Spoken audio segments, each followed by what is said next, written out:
We're now joined by Andrew Padoa from Sasfin Wealth. Andrew, thanks so much for your time today. Now, markets starting the week on a wobbly note from the JSE as well as the US, as well as what we're seeing playing out in Asia. What have you made? What's your reading of markets so far? We are seeing those AI bubble concerns back on the table. And I don't know, it seems like we're not going to get that Santa Claus rally. I think we've got to maybe wait a few more days for the rally to come. But I think on the AI kind of concern, I think what markets want to see is all this capex that the big tech guys are spending. They want to see them monetize this, and so I think we need to still wait a couple of months to see this. I don't think we're in bubble territory. Maybe on the sidelines when you've got stocks that are trading at 200, 300 multiples, like a Palantir. I get it. Definitely that would for me would be a bit of a warning sign. But if I look at like Nvidia, which is maybe the poster child of AI at the moment, they're on a forward PE of probably 23, 24, 25 times, whereas you've got Walmart at a forward PE of 40. Where's the bubble? I don't think it's there with Nvidia. And just talking about that, the bubble, the concerns around bubbles and around tech valuations, what's been interesting to see over the past week or so is the rotation out of those US stocks into more defensive stocks, right? Is this something we're likely going to see moving forward? Not a complete outward investment out of the tech companies, but perhaps investors starting to see more value in, I guess, maybe players like the pharmaceutical counters. Yeah, I think that's fair. I think investors need to go where they think they can get the best risk-adjusted returns. So if you see, while this AI theme is playing out, if you see opportunities where some great stocks have fallen in value, I think a good one that I've been looking at this week is Linda or Lindy, depending on where you live. They sell gas. Not a very exciting business, but it's a stalwart.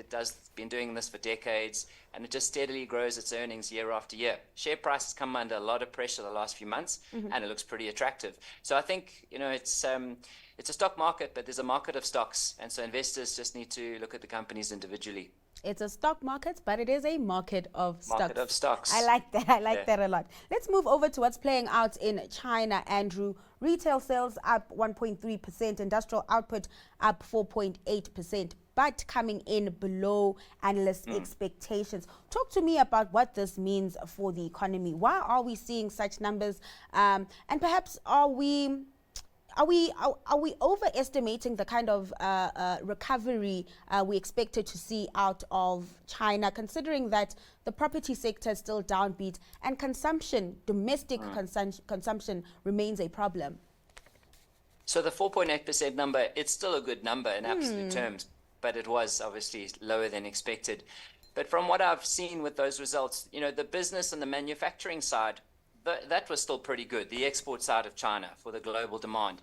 The issue is the Chinese consumer and the Chinese consumer confidence. It doesn't look like there's much there at the moment. So retail consumption or retail spending is very low. So that's what dragged down that basket of results there. Yeah. So what I think this means is the Chinese economy, look, they've obviously tried stimulus, and we're not really seeing the results. Yeah. So I think it's likely we're going to see more coming from Chinese government in the next few weeks or months. And talking about stimulus and what we're seeing out of policymakers, monetary policy is a big focus this week as well. We have raised announcements coming out from the BOE, the ECB, as well as the BOJ. What are your expectations on that front? We did have markets quite spooked over the past week or so as there were talks about a rate hike in Japan. Yeah, I think it's likely we'll see rates holding in Europe, definitely. England, I'm not too sure, but I don't think we're going to be seeing rate hikes. I think that's the key. It's whether rates stay static or if they come down. It's the same picture for the States. It's the same for Europe. It's the same for UK. Japan is just the anomaly. They've got a whole different set of things going on there, so their circumstances are rather unique. And let's take a look at your outlook for the JSE and also bring in the Rand, Andrew. The JSE and the Rand have really been performing well this year. We do know that local markets have been boosted by the likes of your Naspers, your Prosus, as well as those precious metals counters. Yeah. The Rand, in the meantime, you look at it, last time I looked at it was what? Trading under 17 to the dollar. Talk to me about that, whether what we're seeing is sustainable and if we're going to see it into 2026 as well. So I'll start with the Rand. I think the Rand being under 17, I think we're likely to see that for some time. I think the longer term picture of the Rand is gradual weakness, but you will have periods of strength. And I think we're in it now. With the US dropping interest rates, the dollar's under pressure, which, the Rand looks good against the dollar. So I think we're likely to be kind of holding firm under 17 to the dollar for the next couple of months. If I look at the JSE, there's so much going on in the JSE. You've got retail stocks that are really under pressure. Your Mr. Prices, your Fashinis, and that's kind of showing what's going on with the average person on the street. That there's just a lack of discretionary income. But then you look at precious metals, and it's they've shot the lights out, 200% return for the year. So it's difficult to call what the total JSE will do. I think we'll do okay. I don't think we'll do what we did this year. Yeah. But again, it's like I said, it's a market of stocks. I think the retailers look very cheap. Banks will probably do okay, but not as well as they've done this year. And then commodities, it's very short term. It's really tough to call. But gold just keeps charging ahead as it has the whole of 2025. Yeah. All that glitters is proving to be gold. Unfortunately, we have to leave it there. Andrew, thank you so much for your time and sharing your insights with us this evening.